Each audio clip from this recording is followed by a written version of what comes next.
तो सबसे पहले है आयुर्वेद, उसमें है उसकी व्युत व्युत्पत्ति और निरुक्ति। ठीक है, तो सबसे पहले क्या क्वेश्चन बनेगा कि आयुर्वेद की व्युत्पत्ति जो है वो किसने बताई है? तो शब्दकोश ने, वैदिक शब्दकोश ने। ओके, उसके बाद है निरुक्ति। अब निरुक्ति जो है वो सुश्रुत ने बताई है और काश्यप ने बताई है। तो व्युत्पत्ति में क्या है? आयुषो वेद आयुर्वेद। ठीक, यही पूछेगा इसमें वैद्य कोश वाला। और उसके बाद निरुक्ति है आयुरस्मिन विद्यते अनेन व आयुर्विद्यन्ति इति आयुर्वेद। ये हम पढ़ते भी हैं जो सुश्रुत पहले ही चैप्टर में। ठीक, तो पूछा जाए कि निरुक्ति किसने बताई है, तो सुश्रुत जी ने। ओके, और काश्यप जी का श्लोक क्या है? काश्यप जी ने भी निरुक्ति बताई है, तो इसके श्लोक में जो है वो डिफरेंस क्या आएगा? एक सुश्रुत का लर्न कर लेना, उसके बाद जो भी आएगा वो किसका होगा? हमारा काश्यप का। ठीक, ज्ञानेन ज्ञायते विद्यते लक्ष्यते।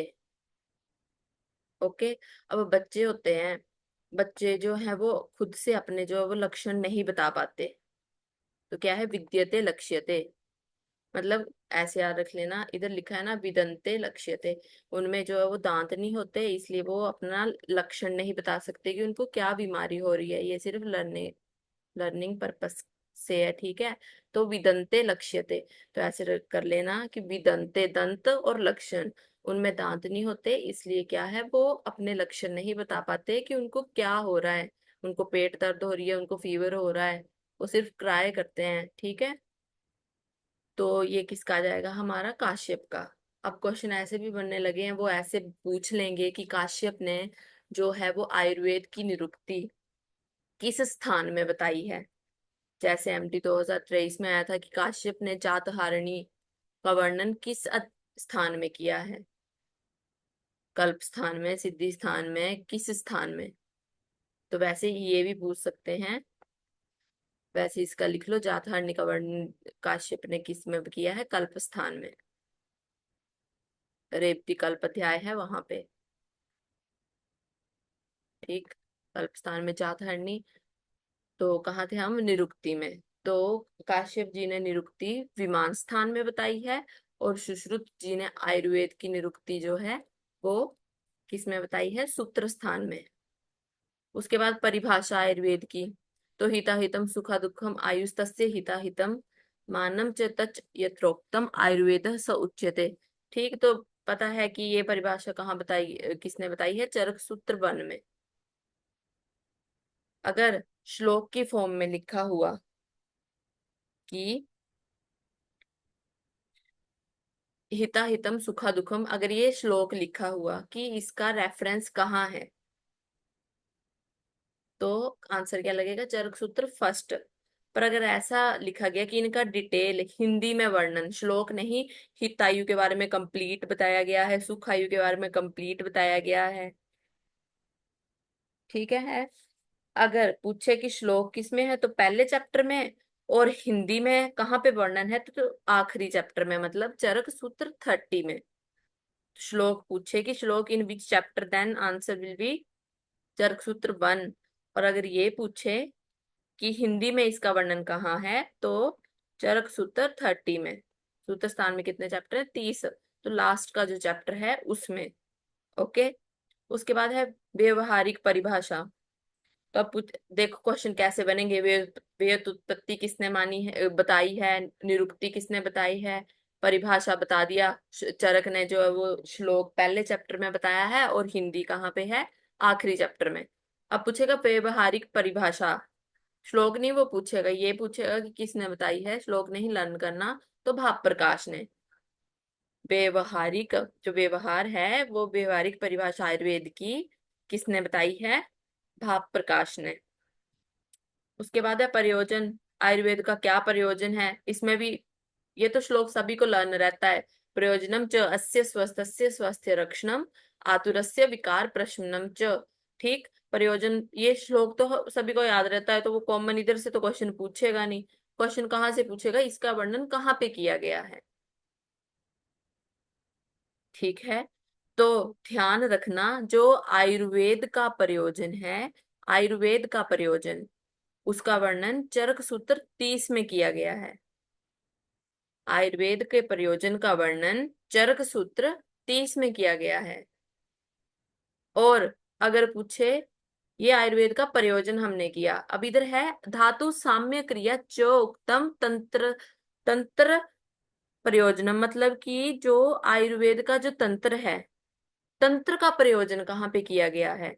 अगर तंत्र वर्ड पूछे, अब ये पूछ ले कि हाँ ठीक है, आयुर्वेद तंत्र का प्रयोजन क्या है, तो उसमें ये श्लोक नहीं आएगा, प्रयोजनम च अस्य स्वस्थस्य स्वास्थ्य रक्षणम वाला। ये सिर्फ और सिर्फ केवल आयुर्वेद का प्रयोजन है, जो कि चरक सूत्र 30 में बताया गया है। ठीक। अब पूछे कि तंत्र का प्रयोजन, आयुर्वेद तंत्र का प्रयोजन कहाँ पे किया गया है, तो चरक सूत्र 1 में। और ये भी पूछेगा कि तंत्र का प्रयोजन क्या है, तो तंत्र का प्रयोजन है धातु साम्य। प्रयोजनम च अस्य स्वास्थ्य रक्षणम वाला क्या है, आयुर्वेद का प्रयोजन है। और धातु साम्य क्या है, आयुर्वेद तंत्र का प्रयोजन है, जो चैप्टर फर्स्ट में है। और आयुर्वेद का जो प्रयोजन है वो चैप्टर 30 में है। वैसे ही जो हिता हितम वाला श्लोक है, अब श्लोक पहले लिखते हैं फिर उसकी हिंदी लिखते हैं। फर्स्ट चैप्टर में श्लोक आ गया और हिंदी क्या आ गई उसकी लास्ट चैप्टर में। डन। उसके बाद यह खलु आयुर्वेद प्रयोजनम व्याधि उपसृष्टानाम व्याधि परिमोक्षणम स्वास्थ्यस्य रक्षणम। तो ये किसका श्लोक है, सुश्रुत सूत्र फर्स्ट मतलब सुश्रुत सूत्र फर्स्ट चैप्टर में इसका वर्णन है। तो इधर से क्या क्वेश्चन बनेगा। अब चरक ने तो सबसे पहले क्या बोला है कि स्वास्थ्य, स्वस्थस्य स्वास्थ्य रक्षण, स्वास्थ्य का वर्णन है, देन उसके बाद विकार का वर्णन है। पर सुश्रुत ने सबसे पहले क्या है, व्याधि का वर्णन किया है, देन उसने स्वास्थ्य का वर्णन किया है। श्लोक में सिर्फ ये डिफरेंस है कि क्या है, प्रयोजन में सबसे पहले चरक ने स्वास्थ्य लिया है, उसके बाद विकारों विकारों का प्रशमन किया है। और सुश्रुत ने क्या किया है, सबसे पहले व्याधि है उसके बाद स्वास्थ्य है। बस ये ध्यान रखना। ओके। उसके बाद आचार्य चरक ने आयुर्वेद के दो प्रयोजन माने हैं, ये स्वास्थ्य वाला और रोगी के, तो ये हमने कर लिया। और सुश्रुत ने आयुर्वेद के दो प्रयोजन, वही पहले व्याधि का है वर्णन, देन उसके बाद जो है किसका, स्वस्थ व्याधि, वही जो स्वास्थ्य का वर्णन है। ठीक। अब है हमारा अष्टांग आयुर्वेद। तो इसमें भागवत का श्लोक तो मोस्टली लर्न होता ही है, कायवाल ग्रह ऊर्ध्वांग शल्य दृष्टा जरा विशान वाला। अगर नहीं है लर्न तो इसको कर लेना, क्योंकि क्वेश्चन ऐसे बन जाता है कि हाँ, चरक ने जो है वो इसका वर्णन, शिकाय का वर्णन किस नंबर पे किया है। ये पूछ लेगा कि कुमार भृत्य का वर्णन चरक ने जो है वो किस स्थान पे किया है, फिफ्थ स्थान पे किया है कि सिक्स्थ स्थान पे किया है। तो अभी तक जो क्वेश्चन है वो किस पे बना है, काश्यप का बनता है। काश्यप की कुमार भृत्य का वर्णन किसने कहाँ पे किया है, तो साइड में इधर लिख लो। अब काश्यप है, अब काश्यप है, ठीक, आचार्य काश्यप है, तो वो कुमार वृत्य का वर्णन किस पे करेंगे, पहले स्थान पे। ओके। है भागवत, भागवत ने कुमार भृत्य का वर्णन किया है हमारा दूसरे स्थान पे। ओके। ये काश्यप वाला है, पहले हम ये करेंगे क्योंकि क्वेश्चन इसी पे ही बने हैं। काश्यप ने कुमार भृत्य का वर्णन किस पे किया है, प्रथम स्थान पे।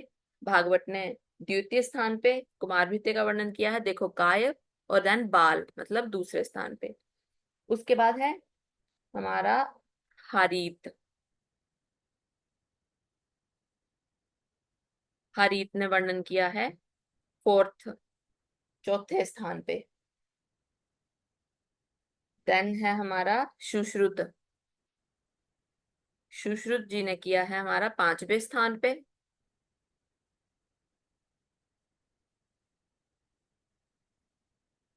और चरक जी, इन्होंने वर्णन किया है हमारा सिक्स्थ स्थान पे। ठीक है। तो इसको ध्यान रखना कि कुमार भृत्य का वर्णन काश्यप जी ने पहले स्थान पे, भागवत जी ने दूसरे स्थान पे, हारीत ने फोर्थ पे, सुश्रुत ने फिफ्थ पे और चरक ने सिक्स्थ पे। ओके। अब इनको कैसे देखेंगे हम?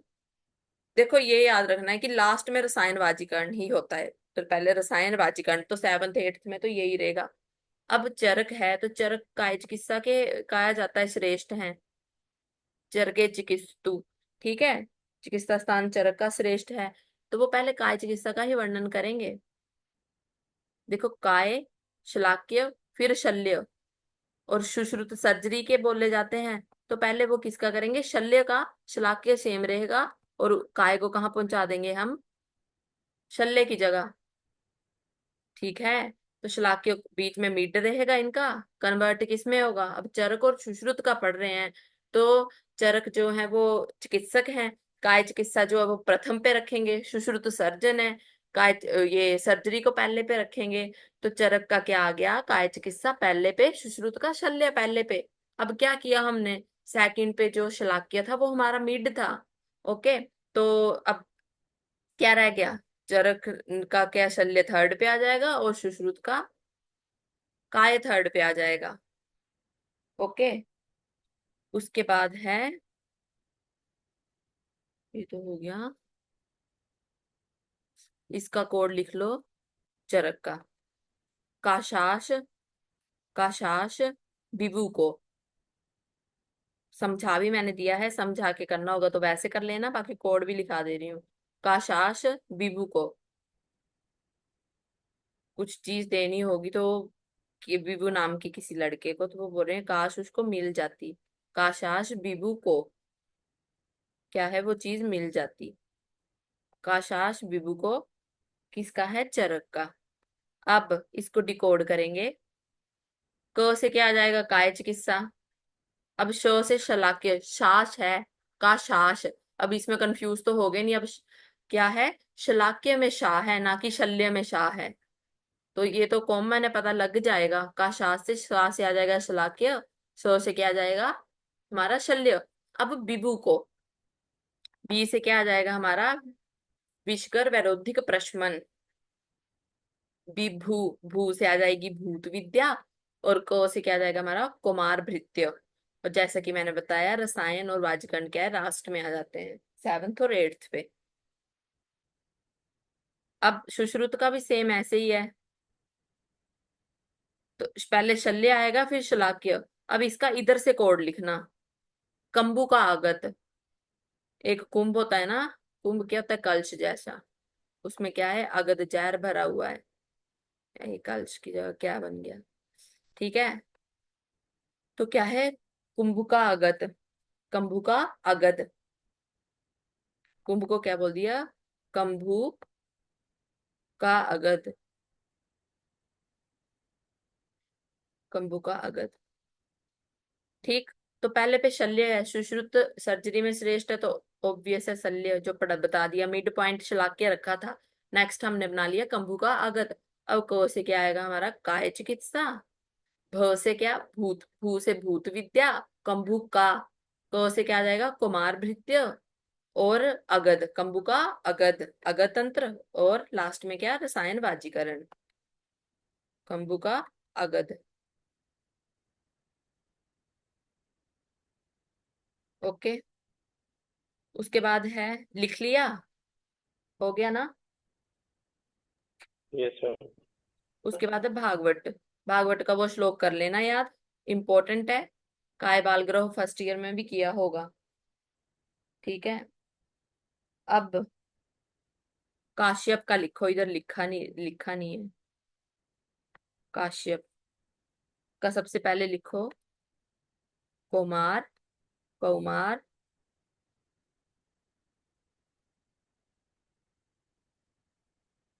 इसका सीक्वेंस नहीं लर्न कर रखना, इसका यही याद रखना है कि हाँ, काश्यप ने जो है वो कुमार पहले पे बताया है। सीक्वेंस लिखा रही हूँ, फिर पहले लिख लो, फिर बताती हूँ कि क्या रीजन है इसका। देन लिखो काय, मार के बाद काय, काय शल्य, काय शल्य,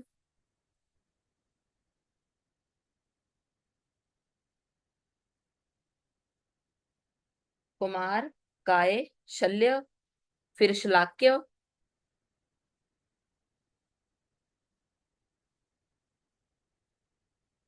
शलाक्य, देन विषतंत्र।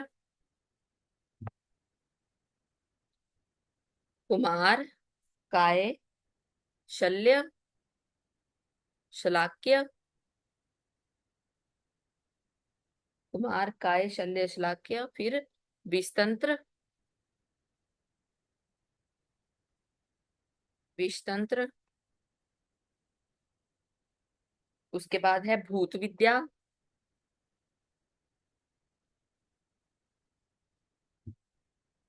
भूत विद्या, फिर है अगध तंत्र।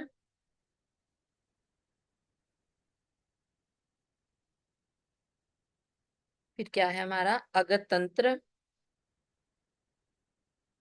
उसके बाद है रसायन। तो अब टोटल काउंट करो कितने हो गए ना 8। रसायन बाजीकर नहीं लिखना है। अब इस पे क्या देने देने वाली बात है। अब काश्यप क्या है, बच्चों के डॉक्टर हैं, तो बच्चों को बस बाजीकरण की तो कोई जरूरत होती नहीं है। उनमें हम बाजीकरण का उपयोग करते नहीं है। समझ में आता है ये, क्यों नहीं करेंगे बच्चों में। उनको जरूरत नहीं है बाजीकरण औषधियों की। तो क्या है, अष्टांग आयुर्वेद में काश्यप जी ने बाजीकरण का वर्णन नहीं किया। तो फिर 8 कैसे हुए। उन्होंने क्या किया, जो अगत तंत्र है उसका 2 बार वर्णन कर दिया। एक जो हमने क्या पढ़ा, विष तंत्र, और एक जो अगतंत्र। एक अगतंत्र के नाम से, एक विष तंत्र के नाम से। तो ऐसा पूछ लेंगे कि काश्यप ने, और ये भी लिख लेना कि विमान स्थान में जो है वो अष्टांग आयुर्वेद का वर्णन किया है काश्यप ने। विमान स्थान, क्योंकि काश्यप से ऐसे क्वेश्चन बहुत आने लगे हैं। इस बार भी MD 24 में आया था क्वेश्चन, ठीक, 22 में भी आया था।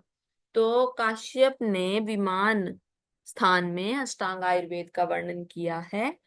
और इसमें क्या याद रखना है, अष्टांग आयुर्वेद में एक तो सबसे पहले इन्होंने कुमार भृत्य का वर्णन किया है। दूसरी चीज, बाजीकरण का वर्णन नहीं किया है इन्होंने, क्योंकि इनको बाजीकरण की आवश्यकता नहीं होती। अब वो क्वेश्चन में कंफ्यूज करने के लिए ये लिखेंगे कि बताओ कि आचार्य काश्यप जी ने बाजीकरण का वर्णन किस स्थान पे किया है। सबसे पहले वो 8 ही लिखेंगे, क्योंकि हमने 7 और 8 जो है वो बाजीकरण ही पढ़ा है। तो अगर किसी ने डिटेल इसकी नहीं पढ़ी है तो वो गलत करेगा इसको। तो ध्यान रखना, बच्चों में बाजीकरण की हमें कोई जरूरत नहीं है। काश्यप ने क्या है, बाजीकरण का वर्णन नहीं किया है। बाजीकरण की जगह क्या किया है। अब बच्चे क्या हैं, जो सांप होते हैं वो रस्सी समझ के उनको ऐसे ही उठाने लग पड़ते हैं। अब जो रील्स देखते हैं हम, उसमें भी मोस्टली ऐसे होता है, उन्हें पता ही नहीं है वो सांप है, उसको पूंछ से पकड़ के वो उसको घसीट रहे हैं। सांप में क्या होता है, जहर। तो काश्यप ने क्या किया, जहरीली चीजें 2 बार वर्णन कर दिया उनका। किसका, विषतंत्र का और अगतंत्र का। अब क्वेश्चन यहाँ पे भी बना है। पहला हो गया हमारा, प्रथम वर्णन इसने कुमार भृत्य का किया है। दूसरा क्वेश्चन, बाजीकरण का वर्णन नहीं किया है।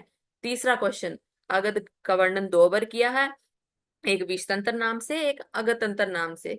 ठीक है। फोर्थ क्वेश्चन, अब ये पूछेगा कि सबसे पहले उसने विषतंत्र, ये क्वेश्चन बना हुआ है कि सबसे पहले उसने विषतंत्र का वर्णन किया है कि अगतंत्र का वर्णन किया है। ओके। क्योंकि 2 बार वर्णन किया है तो अब कोई ना कोई स्थान तो दिया ही होगा। तो ध्यान रखना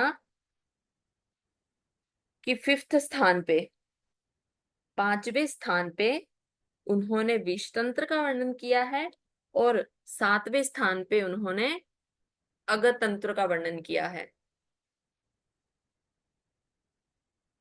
ठीक। ये बनेंगे इससे क्वेश्चन, इसके अलावा कोई क्वेश्चन इधर से नहीं बनेगा। सीक्वेंस लर्न करने की इसमें जरूरत नहीं है।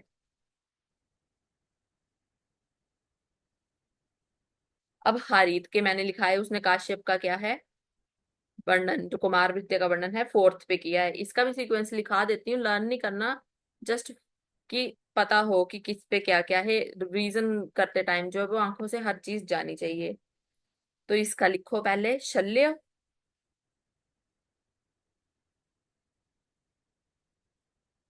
शल्य, फिर शलाक्य, फिर काय, शल्य शलाक्य काय, सुश्रुत की तरह जो है वो पहले तीन इन्होंने माने। उसके बाद फोर्थ स्थान पे किसका वर्णन है? कुमार भृत्य का। तो कुमार भृत्य, उसके बाद आगध तंत्र, क्या हो गया? शल्य शलाक्य काय, ये तीन किसकी तरह हो गए? हमारे सुश्रुत की तरह। ठीक। और ऐसे भी याद हो जाएगा कि हरित ने फोर्थ पे कुमार को माना है और सुश्रुत ने फिफ्थ पे माना है। तो हरित और सुश्रुत के पहले तीन क्या है? सेम सेम है, आगे पीछे।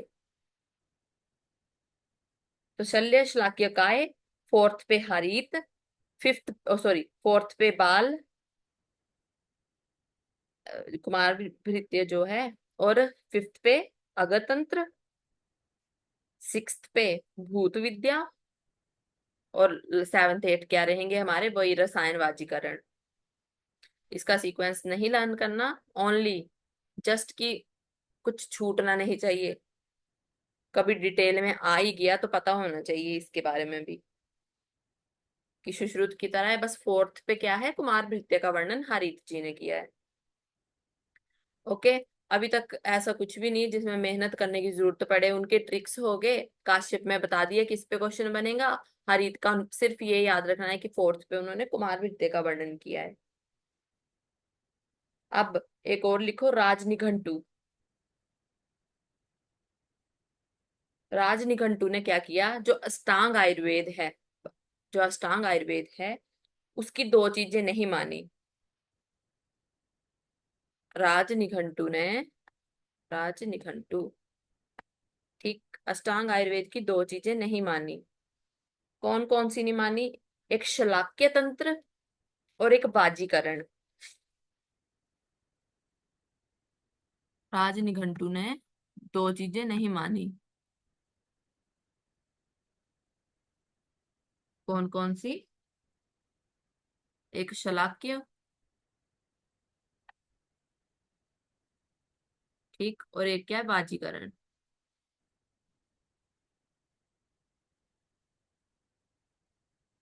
राजनिघंटु ने क्या है? दो चीजें नहीं मानी, शलाक्य और बाजीकरण। तो अब ये आएगा कि उन्होंने अष्टांग आयुर्वेद में फिर क्या माना? तो छह चीजें बाकी जो अष्टांग आयुर्वेद की बचगी वो, प्लस अब राजनिघंटु किस में फेमस है? द्रव्य गुण में। तो उन्होंने शलाक्य और बाजीकरण को हटा के क्या माना? द्रव्य गुण और रोग निदान।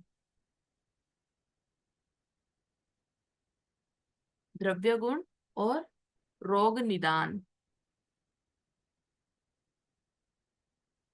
ओके।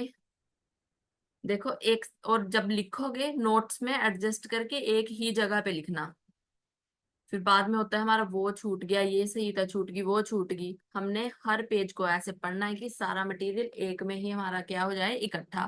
लास्ट में सिर्फ ये ये बार बार रिवीजन करके जो है वो ऐसे ही याद हो जाएगा। हर चीज खोलने की जरूरत नहीं पड़ेगी, इसलिए एक ही जगह पे सारा मटेरियल इकट्ठा कर लेना है। अभी तो शुरुआत है, लास्ट तक फिर जब रिवीजन करोगे तब खुद जो है वो एक कॉन्फिडेंस बिल्ड होगा कि इसके आसपास की सारी चीजें कवर हो रही हैं। ओके। आज निघंटु का लिख लिया क्या? शलाक्य तंत्र और बाजीकरण नहीं माना। क्या ऐड किया? द्रव्य गुण और रोग निदान।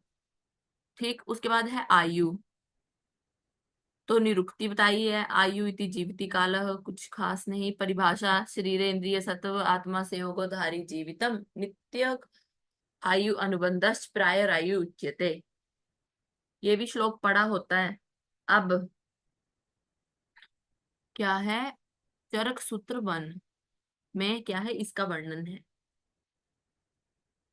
अब चरक सूत्र 30 में, चरक सूत्र 30 में एक चीज उन्होंने और ऐड की। चरक सूत्र 30 में जो नित्यग है, इसकी जगह क्या बोला है? चेतना अनुवृत्ति, आयु का पर्याय कहा है चरक सूत्र 30 में। एक चीज और ऐड कर लेना, क्या? चेतना अनुवृत्ति। इसको मिटा के लिख देती हूँ मैं।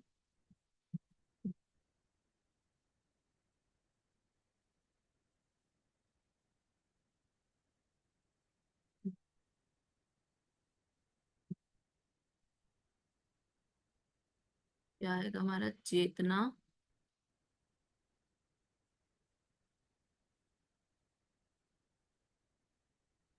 अनुवृत्ति, अनुवृत्ति, ओ सॉरी, अनुवृत्ति, ओ के पैर में री और ती।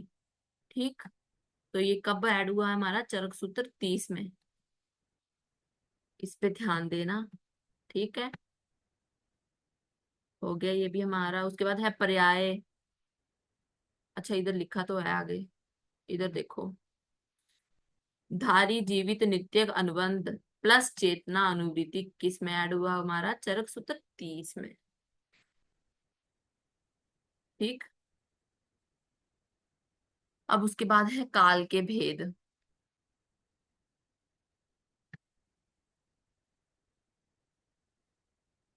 काल के भेद क्या है? दो, नित्य और अनुबंध। कौन कौन से हैं काल के भेद? नित्य, सॉरी, काल के भेद काल के अनुसार है नित्य और अवस्थिक, और दोष के अनुसार है अनुबंध्य और अनुबंध। अब इस बार क्वेश्चन अनुबंध्य पे आया था, वो आया विमान स्थान से था, कुछ और इससे पट। अनुबंध्य और अनुबंध में क्या फर्क है? अनुबंध्य होता है प्रधान,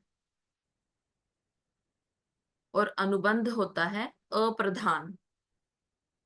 अनुबंध्य प्रधान और अनुबंध्य अप्रधान। इतना पढ़ लो, इतना भी इसमें याद रख लेना। ओके। तो काल के अनुसार नित्यक और अवस्थिक, ये एमडी 2022 में आ चुका है।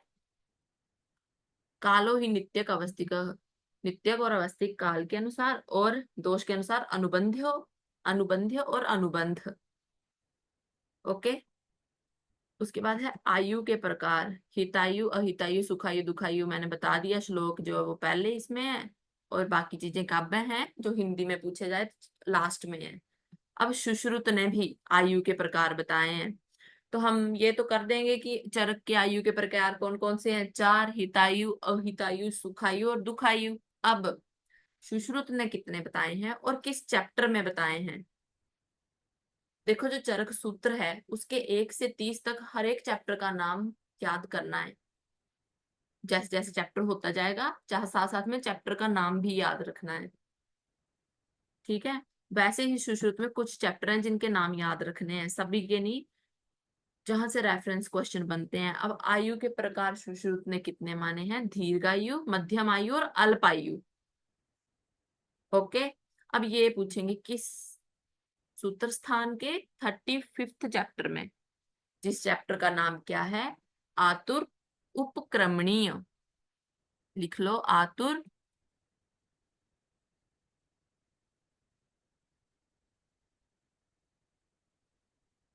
आतुर उपक्रमणीय।